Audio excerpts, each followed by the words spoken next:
Donald Trump, un nom qui divise, un nom qui fascine.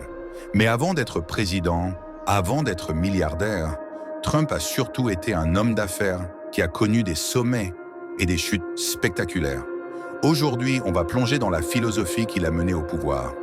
Comment il pense, comment il agit, et surtout, comment vous pouvez appliquer ces stratégies pour réussir dans votre propre vie. Restez bien jusqu'à la fin, parce que cette vidéo pourrait changer votre manière de voir le monde. Et si vous aimez ce genre de contenu, abonnez-vous et activez la cloche pour ne rien rater. Ce qui distingue Donald Trump, ce n'est pas seulement sa fortune, mais son état d'esprit. Trump croit en une chose, la confiance absolue. Il l'a dit lui-même. Si vous ne croyez pas en vous, personne ne le fera à votre place. Son secret, il agit toujours comme s'il était déjà au sommet. Avant même d'être milliardaire, il se comportait comme tel. C'est ce qu'on appelle le fake it till you make it. Mais attention, il ne s'agit pas juste de faire semblant. C'est une manière d'entraîner son cerveau à penser comme un gagnant. Si tu regardes l'histoire de Trump, il y a une chose qui revient toujours. Il attire l'attention. Dans le business, en politique, dans les médias, son nom est partout. Mais est-ce un hasard? Non. Trump applique un principe clé. Bien ou mal, l'important, c'est qu'on parle de toi. Il l'a compris depuis des décennies. Il provoque, il choque, il fait des déclarations audacieuses.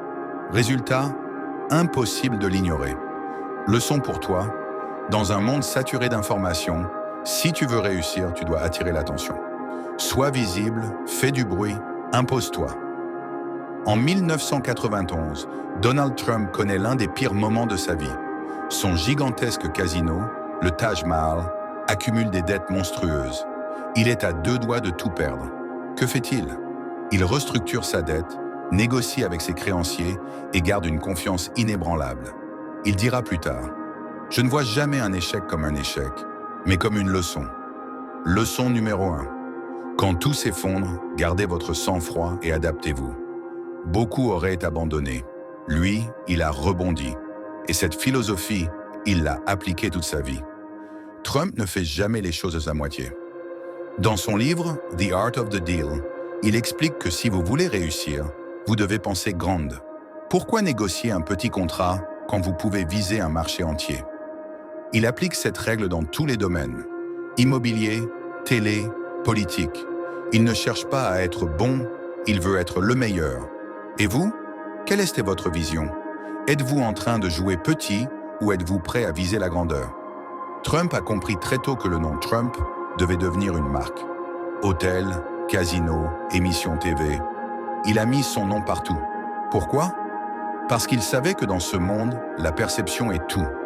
Si les gens vous perçoivent comme un leader, ils vous suivront. Si vous êtes une marque forte, les opportunités viendront à vous. Construisez votre propre marque.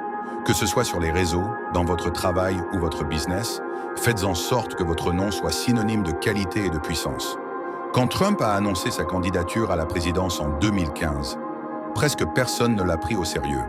Les médias se moquèrent de lui, les experts le donnaient perdant à 100%. Mais Trump, fidèle à sa philosophie, n'a jamais douté. Il a continué, il a persévéré, il a utilisé chaque critique comme un carburant. Résultat, contre toute attente, il devient le 45e président des États-Unis. Et vous, combien de fois avez-vous abandonné à cause de ce que pensent les autres? Ne laissez jamais l'opinion des autres décider de votre avenir. Que vous aimiez Trump ou pas, une chose est sûre, sa philosophie est celle des gagnants. Il nous enseigne qu'il faut avoir une confiance absolue, apprendre de ses échecs, viser grand, construire sa marque et ne jamais abandonner. Et vous, qu'allez-vous faire avec ces principes?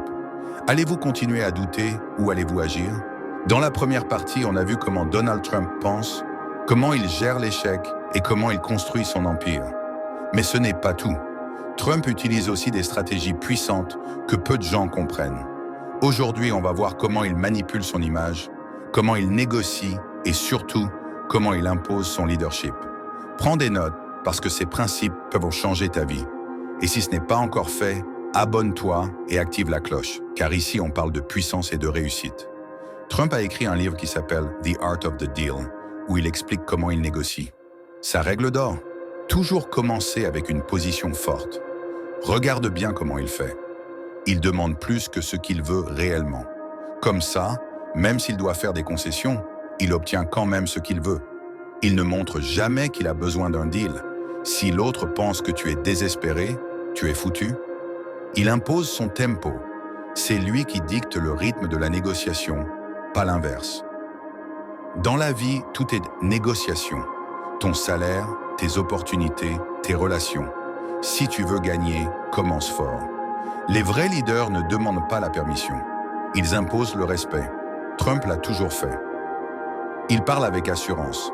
Même quand il ne sait pas tout, il ne doute jamais en public. Il domine les interactions. Quand il serre la main de quelqu'un, il tire légèrement la personne vers lui. Ce détail en dit long. Il prend le contrôle. Il ne s'excuse pas. Peu importe les critiques, il reste sur sa ligne. Et toi, est-ce que tu imposes ton leadership ou est-ce que tu laisses les autres décider pour toi? Si tu réussis, tu seras critiqué. Trump l'a compris, mais au lieu de fuir, il utilise les critiques comme un carburant. Quand on le traite de fou, il en joue et prouve qu'il a raison. Quand on dit qu'il va perdre, il redouble d'efforts pour gagner. Il a même une technique, transformer les insultes en slogans. Quand ses adversaires le traitent de déplorable, il reprend le mot et en fait une force. Leçon pour toi, ne crains pas les critiques. Utilise-les pour devenir encore plus fort. Trump ne pense jamais en termes de moralité, mais en termes de pouvoir. Qui gagne? Qui perd? Qui contrôle qui? Il analyse chaque situation sous cet angle. Quand il négocie avec des pays étrangers, il ne cherche pas à être aimé, il cherche à dominer. Et c'est pareil pour toi. Dans ta carrière, dans ton business, pose-toi toujours cette question. Qui a le pouvoir dans cette situation? Si ce n'est pas toi, il faut changer ça.